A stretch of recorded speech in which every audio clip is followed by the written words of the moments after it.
தண்ணி தான், வேற ஒன்றும் கிடையாது. தாமிரபரணி தண்ணி தான். தாமிரபரணி தண்ணியில் வந்து தாமிர சத்து அதிகமாக தாழ்த்தா அந்த மாதிரி கிடையாது. பியூர் நெய் தான். பியூர் நெய் அவங்க எல்லாமே 10 வருஷம் 15 வருஷம் சரி சொல்லாது. திடீர்னு ஒருத்தரை கொண்டு வந்து அல்வா கிட்ட அது செட் ஆகும்.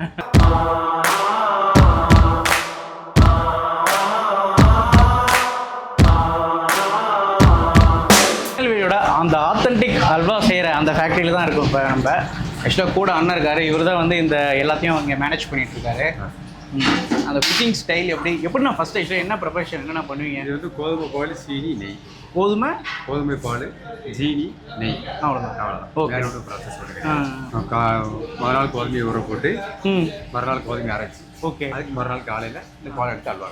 அவ்வளோதான். முன்னாடி நாள்லேருந்தே அப்போ அந்த நாளைலேருந்தே ஸ்டார்ட் ஆயிடும். ஓகேண்ணா, சரி. இன்னைக்கு நாளைக்கு அல்வா கண்டுறதுக்கு இன்னையிலேருந்து ஸ்டார்ட் ஆயிடும். இப்போ நம்ம ஃபஸ்ட்டு இந்த கோதுமை பால் போட்டுட்டு சீனி போட்டு பண்ணுறீங்களே, எவ்வளோ நேரம் கிண்டுவீங்க? ஒரு 45 நிமிஷம். 40 நிமிஷம் ஆகும். ஓகே. அதுக்கப்புறம் நெய் ஊற்றணும். 40 நிமிஷம் நம்ம பண்ணிகிட்டே இருக்கோம். இதெல்லாம் நம்ம கையில் தான், நீங்கள் கையில் தான் இருக்கோம். ஃபுல்லாக கை தான். இது இப்போ ஆக்சுவலாக திருநெல்வேலின்னா அந்த கையில் செஞ்சதான் உங்களுக்கு அந்த டேஸ்ட் கிடைக்கும். இப்போ ஆனால் மிஷின்லாம் கூட வந்துடுச்சு இல்லை? ஆனால் அதுக்கு அந்த டேஸ்ட் கிடையாது. கையில் கிடந்த மாதிரி டேஸ்ட் கிடையாது. ஓகே. நம்ம அம்மியில் இறக்கி மிக்சருக்கு வித்தியாசம் இருக்கு. அதனால மற்றபடி நம்மகிட்ட வந்து மற்ற கடை மாதிரி ஆயில் தாழ்த்தா அந்த மாதிரி கிடையாது. பியூர் நெய் தான். பியூர் நெய் தான்.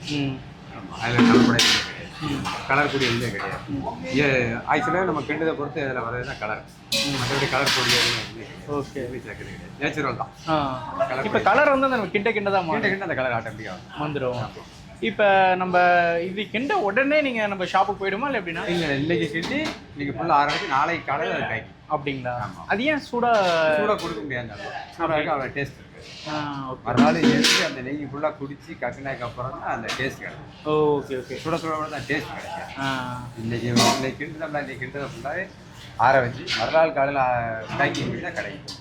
இன்னைக்கு உடனே கிண்டி உடனே சாப்பிடுங்க. டேஸ்ட் இருக்குது. அதுதான் இப்போ ஒரு கடாய் நீங்கள் யூஸ் பண்ணல, அதுதான் ரேஷியோ இருக்கா இதில் தான்? அப்படிலாம் கிடையாது. இந்த இதில் அப்படிலாம் கிடையாது. அந்த இதெல்லாம் கிடையாது. எல்லாம் நம்ம கை பக்குவம் தான். அது எல்லாருமே மாஸ்டர் தான். ஓகே. இல்லை 10 பேருக்கு 10 பேர் அவங்க வந்து அரவை எல்லாமே மாஸ்டருக்கு. அல்வா மாஸ்டர் தான். அல்வா மாஸ்டரோட வேலை என்ன பண்ணுவோம்? அல்வா மாஸ்டர் வந்து அல்வா கிண்டுற வேலை தான். கிண்டுற வேலை தான். அதுக்கு தனியாக ஏதாவது இருக்கா? கிண்டுறது தான் முக்கியமான ஒரு ஸ்டைலில். ஆமாம், கிண்டுறது தான். வேற ஒன்று ஸ்டைலில் வந்து அது நார்மலாக இருக்கவங்க வந்து செய்ய முடியாது. அது கொஞ்சம் பழக்கப்பட்டவங்க தான் செய்ய முடியும். உங்களுக்கு எந்த நேரத்தில் தீயை போடணும், எந்த நேரத்தில் குறைக்கணும், எந்த இடத்துல நெய்யை ஊற்றணும் அப்படிங்கிற பக்குவம் தெரியும். எல்லாரும் வந்து அதை செஞ்சிட முடியாது. ஆனால் இப்போ நெய் வாசனை அப்படி அடிக்குது. பட் ஆனால் நமக்கு சாப்பிடும்போது அந்த அளவுக்கு தெரியல. அது எங்களுக்கே நெய் வாடையே வராதுங்க. இங்கே கடை எங்களுக்கு நெய் வாடகை எல்லாரும் சொல்லுவாங்க அங்கே வாடை அடிக்க, இங்கே வாடகை தெரியாது. உடம்புல வந்து எங்களுக்கு தெரியாது. பழகிடுச்சு. பழகிட்டாரு. அந்த வாடை வந்து அப்படி ஏற்றுக்கிட்டு அவ்வளோ. இப்போ மற்ற அல்வாக்கும் திருநெல்வேலி அல்வாக்கும் வேற என்ன வித்தியாசமாக இருக்கும்? நம்ம தண்ணி தான், வேற ஒன்றும் கிடையாது. தாமிரபரணி தண்ணி தான். தண்ணி தான். தண்ணி தாமிரபரணி. நம்ம தாமிரபரணி தண்ணியில் வந்து தாமிர சத்து அதிகமாக இருக்கும். தாமிர சத்து. தாமிர சத்துன்னு சொல்லுவாங்கல்ல, இந்த சத்து வந்து அதிகமாக உண்டு நம்ம தாமிரபரணி. ஸோ அதனால நமக்கு இந்த டேஸ்ட்டு பற்றாத ஜீவநதி அது. அதனால வந்து அதில் அந்தோடைய தண்ணியோடைய டேஸ்ட்டாக இருக்கு. வேற என்ன ஸ்பெஷல் இதில் மேக்கிங்கில் இருக்கா நீங்கள் பண்ணுறது? நம்ம மற்றபடி அந்த நெய், சீனி, பால், கோதுமை அவ்வளோ. மற்றபடி வேற பொடியோ வேற எந்த கலர் பொடியோ அதான் நாங்கள் பார்த்துட்டு இருக்கோம். சுவை கூட்டுறதுக்கு வேற எதுவுமே யூஸ் பண்ணவே கிடையாது. அப்புறம் எப்படி ஆனால் தனித்துவமாக வருது மற்றவங்க பண்ணுற மாதிரி? ஆனால் ஒரு ஸ்டைல் கொடுக்குறீங்களே, எப்படி அது இங்கே சாப்பிட்டா தான் நல்லா டேஸ்ட்டாக இருக்கு? அது அப்படி நாங்கள் ஆரம்பத்துலேருந்து அது குவாலிட்டியாக கொண்டு வந்துட்டாங்க. எல்லாருமே இன்னைக்கு நேரத்தை வேலை படிச்ச கிடையாது. இங்கே வேலை பார்க்க எல்லாமே 10 வருஷம் 15 வருஷம் சரி சொல்லாது. எல்லாத்தையுமே 10-15 வருஷம் சரி சொல்லாது. அந்த எக்ஸ்பீரியன்ஸ் இருக்கிறதுனால தான் அந்த பக்கம். இப்போ திடீர்னு ஒருத்தரை கொண்டு வந்து அல்வா கிட்ட அது செட் ஆகும். நான் கூட யோசிப்பேன், எவ்வளோ திருநெல்வேலி அல்வாலாம் வருது. பட் ஆனால் இங்கே வந்து சாப்பிடும்போது அந்த டேஸ்ட் அது மற்ற கொடுக்க முடியலையே. ஆனாலும் நீங்கள் பண்ணுறதோ ஏதோ சேம் தான் பண்ணுறாங்க, வேற எதுவும் புதுசாகவும் இல்லை. அதாவது நம்ம கடையில் வந்து எல்லாமே நயமான பொருள். எதுவுமே கலப்படம் கிடையாது. ஆயில், டால்டா எதுவுமே பியூர் நெய் தான். இதை விட நாங்கள் கொஞ்சம் எத்தனை நாளைக்கு தாங்கும்? ஃப்ரிட்ஜில் வைக்கலாமா? நம்ம ஃப்ரிட்ஜில் வைக்கக்கூடாது. ஃப்ரிட்ஜில் வைக்காம இருந்தால் நீங்கள் 30 நாள் 1 month கேரண்டி. 1 month guarantee.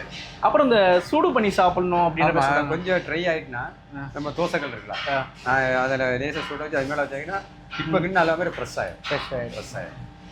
இப்போ கோதுமை வந்து ஃபுல்லாக அரைச்சிடுவீங்களா? எப்படி பண்ணுவீங்க? கோதுமையை அரைச்சி நீங்கள் ஃபுல்லாக அதை வச்சிருவோம். மறுநாள் காலையில் அதை நல்லா புளிக்க விட்டு எடுத்து அதுக்கப்புறம் தான் நாங்கள் அதை வடிகட்டி அதுக்கப்புறம் தான் அல்வா கிண்டாது. வடிகட்டிட்டு பண்ணிடுறீங்க. ஓகே. இந்த மாதிரி சக்கை வந்துடும். ஓகே. அது ஃபுல்லாக ஃபுல்லாக எடுத்துட்டு பியூர் பால் மட்டும் எடுத்து அதில் அப்ளை பண்ணி சீனியை போட்டு. டீயும் வந்து இந்த விறகடுப்பில் தான் செய்கிறீங்க? கேஸ் கிடையாது, விறகு தான். விறகு தான். அதுவும் இந்த நம்ம டேஸ்ட் கொடுக்கறது. கேஸுக்கு அந்த டேஸ்ட் வராது, அந்த விறகுக்கு அந்த டேஸ்ட் தான். Okay okay. அது மிஷின் இல்லை, நம்ம கேஸ் ஸ்டவ் எதுவுமே இல்லை, எல்லாம் கையிலே பண்ணுறது. எல்லாம் கையிலே பண்ணுறது தான், விறகுல தான். அதெல்லாம் அந்த டேஸ்ட். அதான் அந்த டேஸ்ட். அதை நான் ஆரம்பிச்சு விட்டேன். மிக்சியில் அரைக்கிறதுக்கு அம்மியில் அரைக்க வித்தியாசம் இருக்காது. அதனால தான் தனித்துவமாக பண்ணிட்டு இருக்கீங்க. கையில் கிண்டுறதுக்கு மிக்சியில் கிண்டுறது வித்தியாசம் இருக்கும். அதான் எக்ஸ்பீரியன்ஸ், அந்த பக்குவம் இருந்தால் மட்டும் தான் நம்மளால இது பண்ண முடியும். கண்டிப்பாக. அதான் மக்களுக்கு தரமான அவங்க தேவையை பூர்த்தி செஞ்சுட்டு இருக்கோம். மக்களுக்கு தேவையான பூர்த்தி. ஓகே. டெய்லியும் பண்ணிட்டு தான் இருக்கீங்க? டெய்லியும் வந்து ஒரு டெய்லி டேஸ்ட் அது அப்படியே கன்சிஸ்டன்சியாக மெயின்டைன் ஆகும். ஆமாம், இல்லை இன்னைக்கு பண்ணி தான் நாளைக்கு பண்ண போகிறோம், வேறு மாற்றம் ஒன்றும் கிடையாது. ஓகே. அதனால 15 வருஷமா அதே தானே பண்ணியிருக்காங்க, அது மாதிரி போயிட்டே இருக்கும். உங்களுக்கு அப்படியே ரொம்ப ஈஸியாக இருக்கும், பழகிது. புதுசாக வரதான் கஷ்டமாக தெரியும் நமக்கு, அதே நாள் அப்படியே ஒன்றும் தெரியாது. சரி, உங்கள் பேருண்ணா? நடராஜ பிரபு. நடராஜன். ஓகே. சரி, தேங்க்ஸ்.